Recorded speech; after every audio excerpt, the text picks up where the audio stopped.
Hello, YouTube, and good morning to another Lizard Human Guide for Elden Ring Any Percent No Hit Part 5. I hope you guys are good. Thank you for watching. The lighting is not perfect today because I opened my window. It's really hot in Germany, and I had to open the window just at least in the mornings. It's ridiculous. It's fucking May.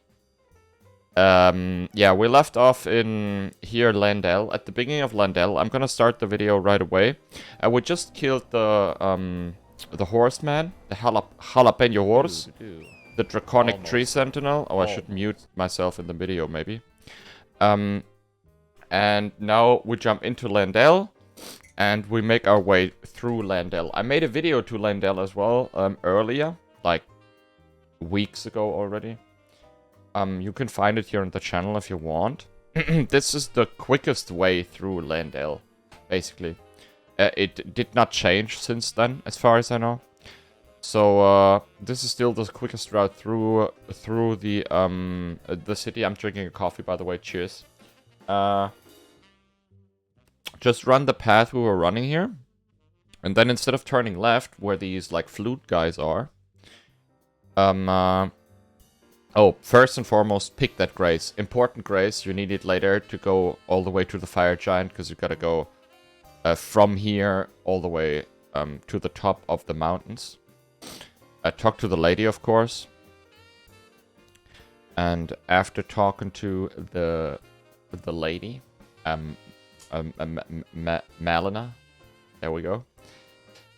You are free to go through Leyndell. I don't even know what she's talking about in that sequence, but it doesn't matter, because all we need is the option to level up now, because we have some runes from the tree sentinel, and sometimes I also forget about using Radahn's great rune, remembrance.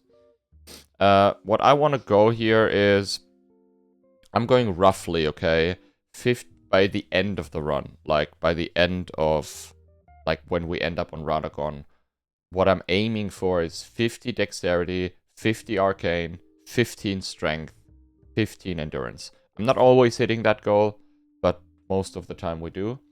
And it also greatly depends, especially on your earlier runs, how many times you die, and if you have save games you could load up to make up for the loss of runes or whatnot. And, yeah, that obviously can make things a little bit more difficult, but don't be too stat-based. It's a precise setup on some boss fights, yes, but, you can, like, if you have 2 points more or less in like, dexterity, that doesn't, like, completely negate a strat most of the time, at least, if it's not, like, super precise. You know what I mean? So, you go into Leyndell, and then you do this jump, okay? And don't forget, attack while you jump down there. That's important. If you do not attack, you can slip off that ledge there. It happened to me. Believe me, you can. Then you jump onto that chapel building thingy. And then you jump off the building, of course. And you're already on the ground, which is absolutely amazing. And as soon as you're here, you take that lift. Roll out of the lift. Jump on top of these roofs. And then you do a little bit of a parkour style route here. Jumpity jump jump. Just follow the way. Like, you have to practice it once or twice. There, some like this one and maybe this jump, upcoming jump. Those are a little bit more difficult, but they are not very difficult or anything. It's super easy. If I can do it, you can do it. That's what I'm saying here, okay? Wait for this guard to turn left and then just keep moving. On the right side, you can see an item. Pick it up if you want, because it's a rune. Golden Rune 9. Why not, right? It's right next to you. Jump up the dragon. And then you're good. You're almost through, or halfway through already, which is great. I don't know if I did it here, but nowadays I set up Red Tearstone down here, just that I can run into the next boss fight. It's still a little bit of a way to the next boss fight, but I normally set set up red tearstone down here. Oh, I do it here as well, because it's just easier for me to set it up down here and have it ready for the golden Godfrey fight later on.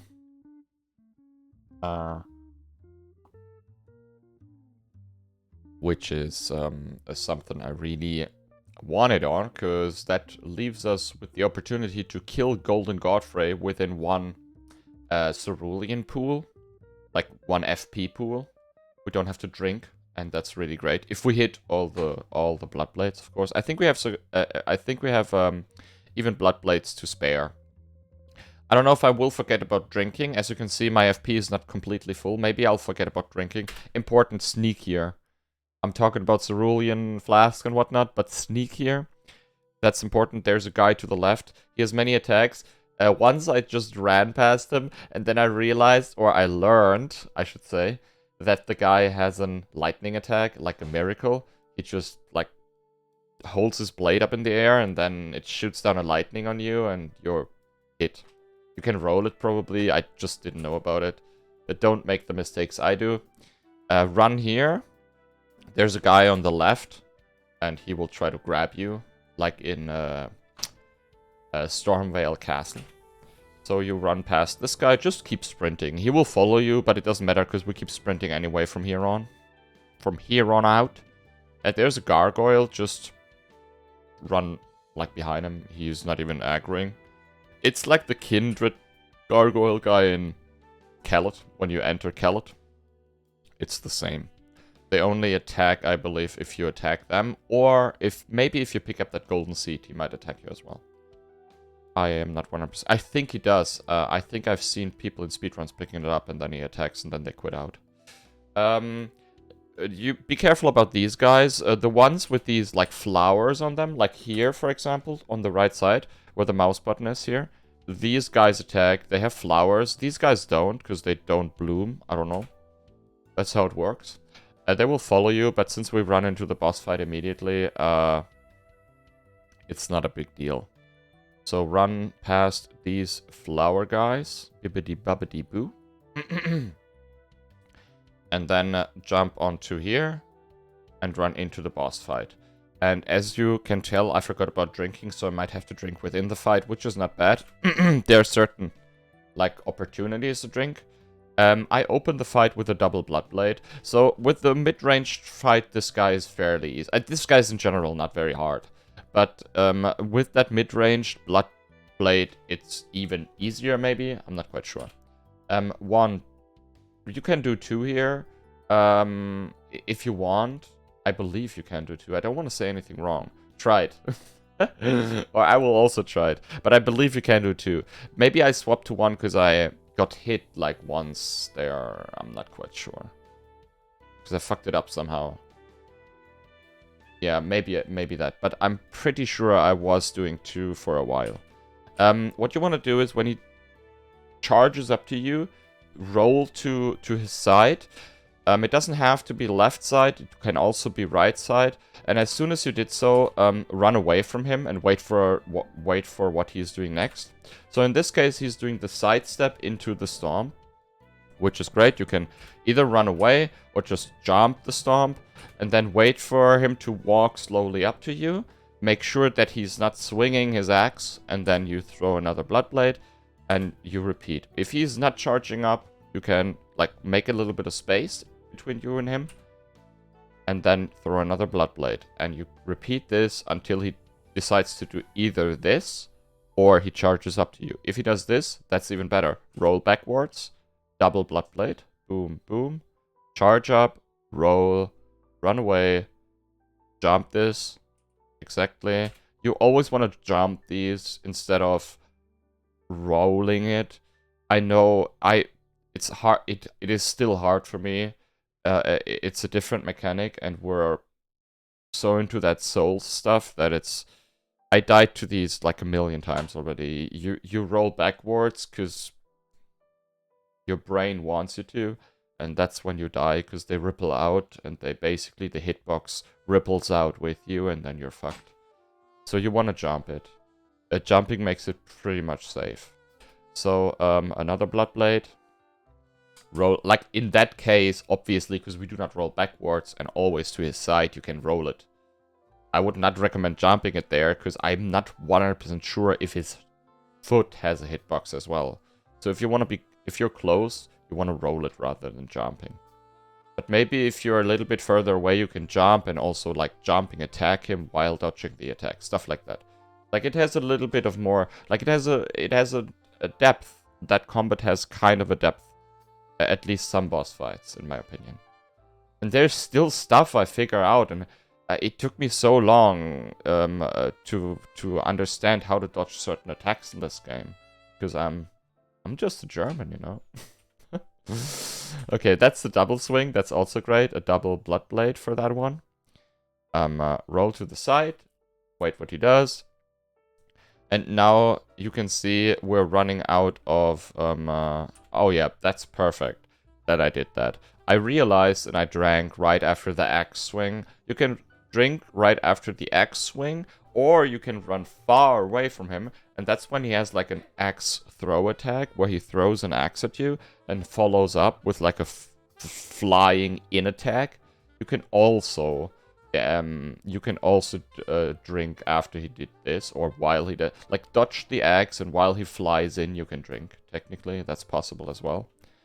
But what I like to do is mid-range, bait out that axe swing, that uppercut axe swing, and then drink after, because it gives you enough time. Go a little bit away, and again, roll this. The double swing, that means a double blood blade if you want. Roll, like it's super straightforward, as you can see. He doesn't have many attacks, and it's a fairly easy fight, I would say. 1, 2. Boom. Swingity swing. Boom. There we go.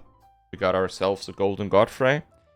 Most important thing, you get your talisman pouch. Another one, slot, for killing this guy. So make sure to equip your last talisman after killing the dude. I have still not understood how that works with these pouches. Why do you get one on Morgott and one on Golden Godfrey? I don't understand this shit. That makes no sense, does it? Maybe if you can explain it to me, please explain it to me in the comments or somewhere. Because I don't understand it. So, now the next challenge is to get rid of this Newman girl here. You gotta be careful, because they're quick. These bitches are super quick. What you want to do, you want to end up on this bed right here, and then most of the time they run into the corner. There's a second strat. You can also jump behind the bed and just sneak crouch there, and they will eventually reset. It will take some time, but they will eventually reset, so you can do it like that if you want to do it like that. What I normally do is I just wait for them to go into the side there, and then I hit them twice, and then they sometimes throw at me like this. But if they're close to the bed, they can't even like make it past it, because they cannot jump onto it, and they cannot throw at you, and they cannot stab you with their daggers, so you're perfectly safe up here. And then you can throw the blood blade again, and throw the blood blade again. Sometimes they dodge, of course, but as you can see, they can't reach you if you're far enough away. Boom, boom, and that's it. You got yourself some runes, and a dead assassin. Sit at the grace. And level up, because you have a little bit of runes. And then you can make it into the Morgott fight. The Morgott fight is... I don't know. There are so many things you could potentially do in the Morgott fight. You can use the shackles, you can't use the shackles, you can set up a bleeding proc. I just fight him all the time, and it's always different. But, I don't know. I really enjoy the variety, like, of this fight, especially. It's a cool fight. I like Morgott a lot. And he has beautiful feet. So set yourself up a red tearstone. By the way, I did not equip my last talisman yet. As you can see, the slot's still empty. Oh, now I realize. Perfect, good job. There we go. Got all our talismans equipped now. And then, oh, I have the shackles equipped, as you can see down here. Here. I actually have the shackles. I'm not quite sure if I'm going to use them there, but you can. I will also explain the fight as we go. In-depth boss guide Morgott. I believe I made one. I don't know, to be honest. I don't even know if I made one with Reduvia, because they changed the patches, so changed like the things I used, and maybe I have to redo it with Reduvia. We'll see. Yeah, Morgott is not a hard fight, I would say. Morgott is not the hardest fight. He's a cool fight for sure, but not the hardest. And what you want to do is, I fight him mid-ranged most of the time. You can also fight him like close, but most of the time mid-ranged into some close moments with the dagger to bleed him out or to, I don't know, finish him off or whatnot. You know. That's a good start, by the way. That's a good attack. When he does that, make sure that he doesn't follow up. You get a feeling for it. It's kind of, you wait this half second, and then you see if he follows up. It's a feeling thing. You can see it. I don't know if there's like a perfect indication for it. When he holds his sword like this rather than this, then you know. But maybe there's like a subtle indication, but I think there isn't. And it's just like, I just wait a little and then I know. But you can't wait too long, because if you wait too long, you will get the daggers in your face, you know. So you have to hit the sweet spot in between. And that's the sweet spot, hopefully. Boom. As you can see, he summons a weapon immediately. He took one hit. And you roll that. And this, with this attack, you have two options. Either you roll into the first attack, run behind him, and you can smack him while he slams down the hammer, because there's no hitbox behind him, of course. Or you roll away and hit him with your Reduvian Bloodblade. There are two options. I decided to roll away. Boom, another one.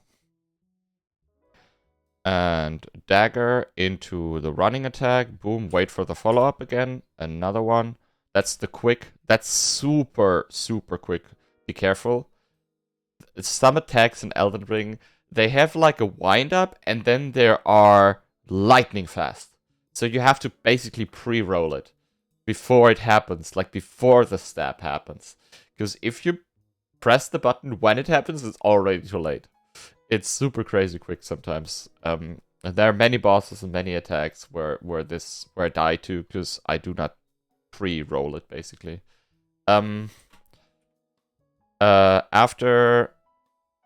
the quick stab, you can obviously follow it up like this. This follow-up right here, as you can see, this animation is punishable. If you want to punish it, you can with the Reduvian Bloodblade.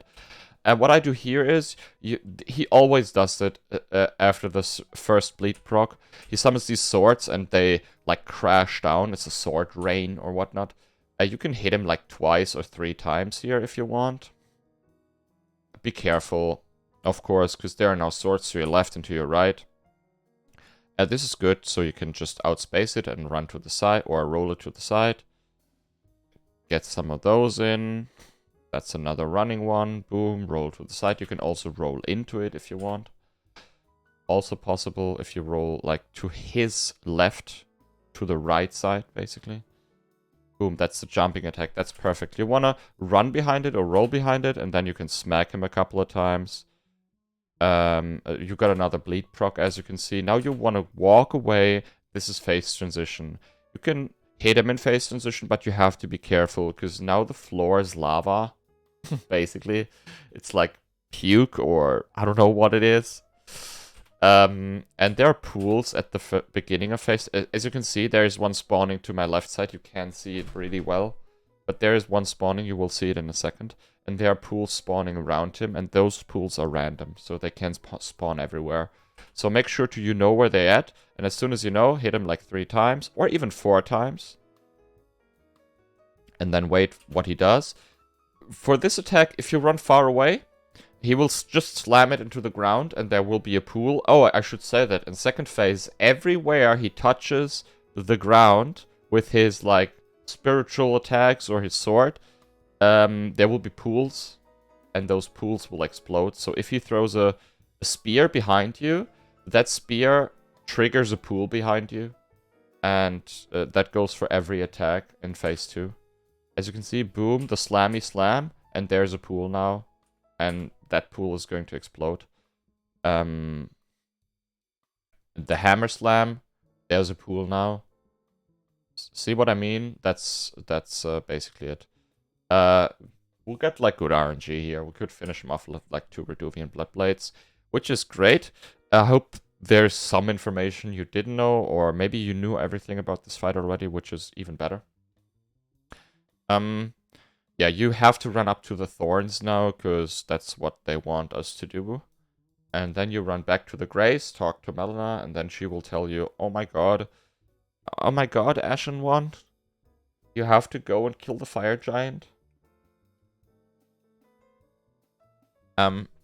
Because we need to burn the things to go to Marika. How long are we in? 20 minutes? Perfect. But before we go to the fire giant most likely next episode, I can schedule this a little bit. Now we do the Bloodhound and get the Flame of Redmanes. I will talk about why we get that in a second. Next episode will be Fire Giant, Castle in the Sky, ONS, and Malekith. And the last episode we'll do Ofnir, Street Fighter, and Radagon and Elden Beast. So we'll have 2 more episodes left after this one is over.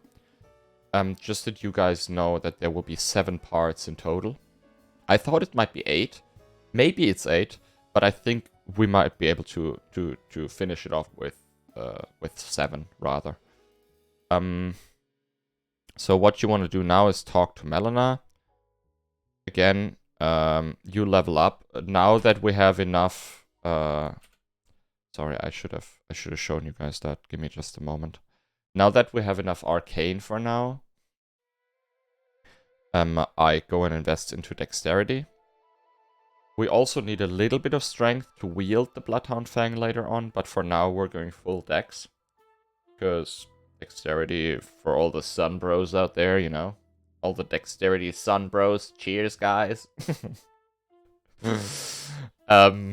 Yeah, that's what we're gonna do. And now you want to port back all the way down to Limgrave. And make it to the Bloodhound. The Bloodhound is in one of those ever jails, in those prisons. And you kill the guy and get the Bloodhound Fang. And the reason we get the Bloodhound Fang is we need a heavy hitter for this run as well. Like, we have the dagger, and that's cool and all, but the Fang is even better. Like, the Fang makes it possible for us to just smack enemies and build up some posture damage as well. Believe it or not, posture damage is actually something super useful in this game. And it can make fights easier, and it can interrupt spells like the Elden Stars, for example. Which is great. And that's basically why we get it in any percent. The Fang makes it possible for us to get the Elden Stars interrupted. Technically not only the Fang. Like, the Fang is part of it. It makes Radagon much easier, for example. You can skip second phase of Radagon with it. And it also... What am I doing? It also makes the Elden Beast a little bit easier. Because it also relies on bleed. Like, you can also bleed out your enemies with the Fang, because it has a 55 bleed build-up, I believe. Which is good.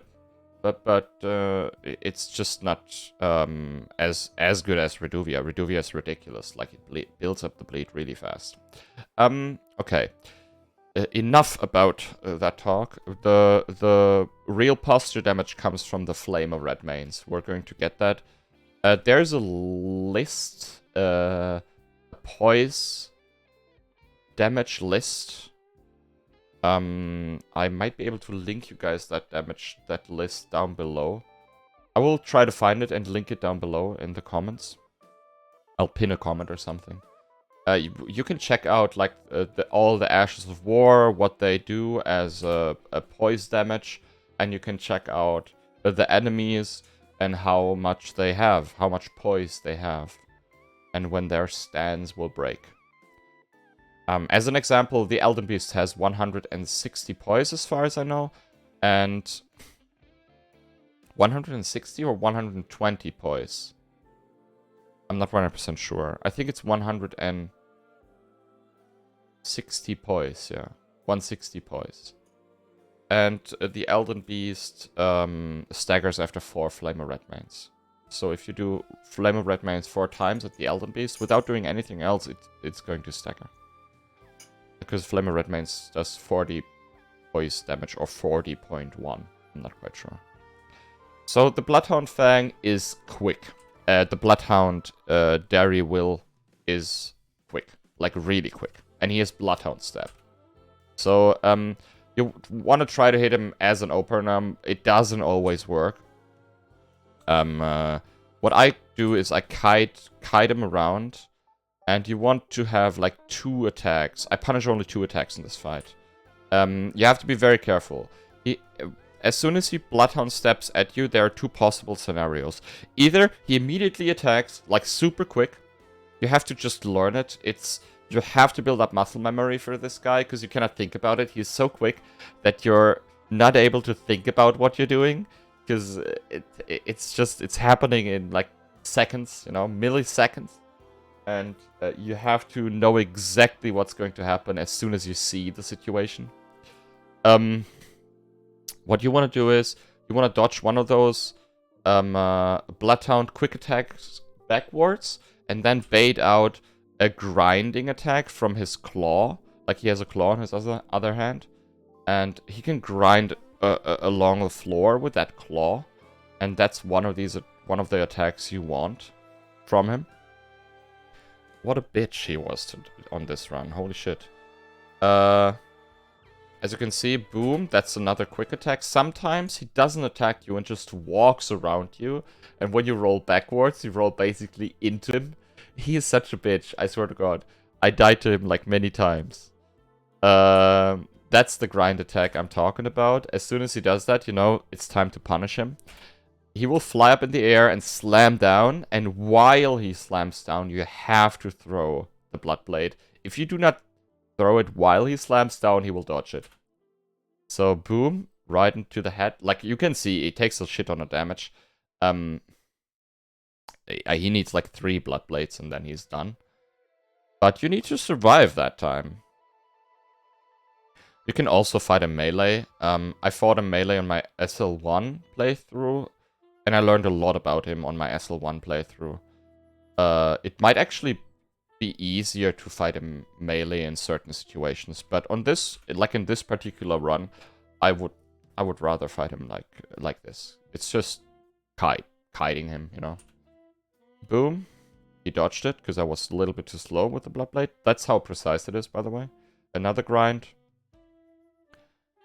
That was also too late, but I was lucky there. So, boom, we got him. Ladies and gentlemen, got ourselves the Bloodhound Fang, which is great. I love this weapon, by the way. Bloodhound Fang not only looks super cool, it also has a super dope fucking Ash of War on it, or like weapon art on it. The Bloodhound Finesse. I will talk about that as well later on in the run, not now. What we want to do now is we want to go and get the Flame of Red Mains for the poise damage, as I talked about earlier. And that's how we do it. Third Church America, and then you run around here, and you do not go into the portal. You go to the left, and then you climb up all the way until you hit Caelid, basically.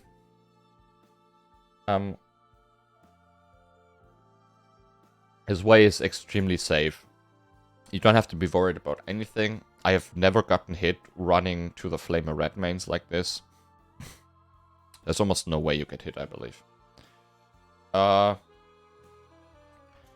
So jump up here with these jump thingies. Jump wind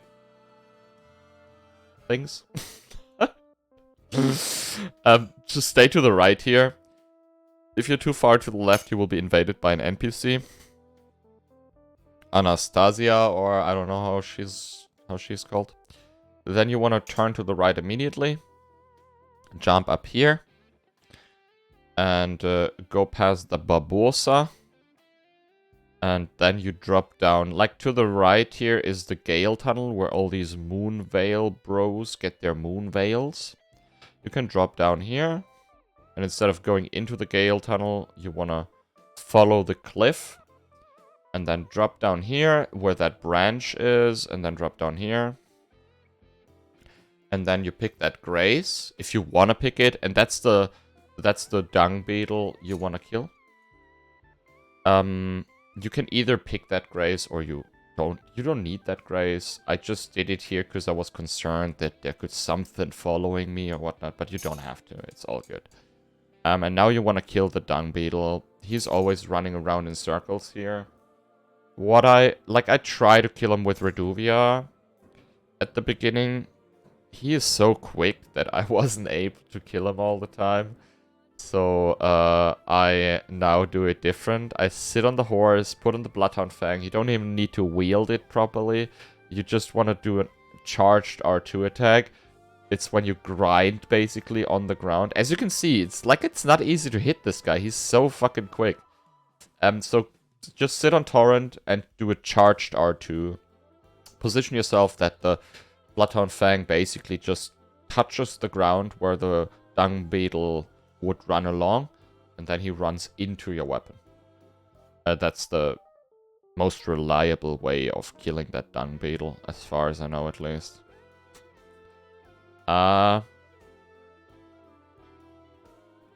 Which is something I didn't do here, but I got him with Reduvia. Look at this, Flame of Red Manes acquired. Amazing. And now the next step. After acquiring the Flame of Red Manes, you don't have to equip it now or whatnot, because Fire Giant, ONS, Malikath, they will all be fought with Reduvia. We only need the Bloodhound Fang for the last boss, and in all remembrance, we need the Bloodhound Fang for more bosses, but more to that when we talk about all remembrances. We don't talk about that now. Port back to Leyndell, to that Grace I mentioned at the beginning of the video. And this is where we stop for today. Because what we do next is running up to the Fire Giant. And after running up to the Fire Giant, fighting the Fire Giant, and then we already end up in the Castle in the Skies. I think I was talking to Roger here because I wanted his rapier. But unfortunately I wasn't able to get it any longer. Oh no, I was able to get it. Never mind. In my runs right now, I do not use Roger's rapier any longer. You can.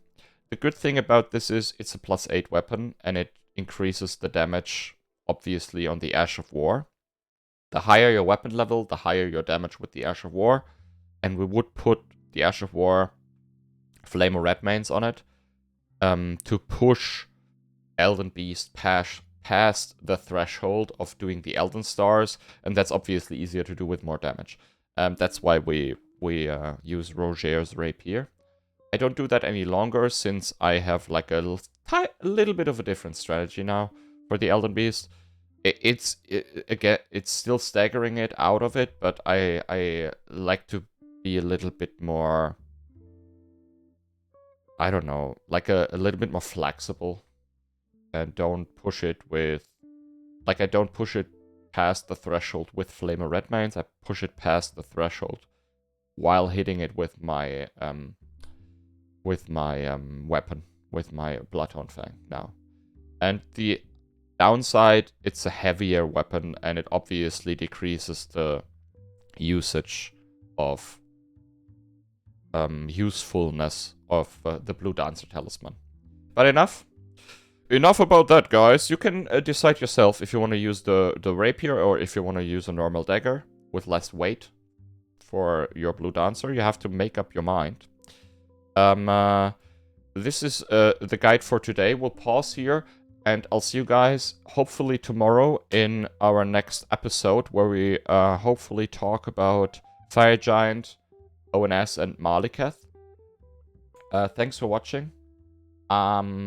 See you later on stream. And yeah, bye-bye. I hope you guys have fun with Elden Ring. Tschüss.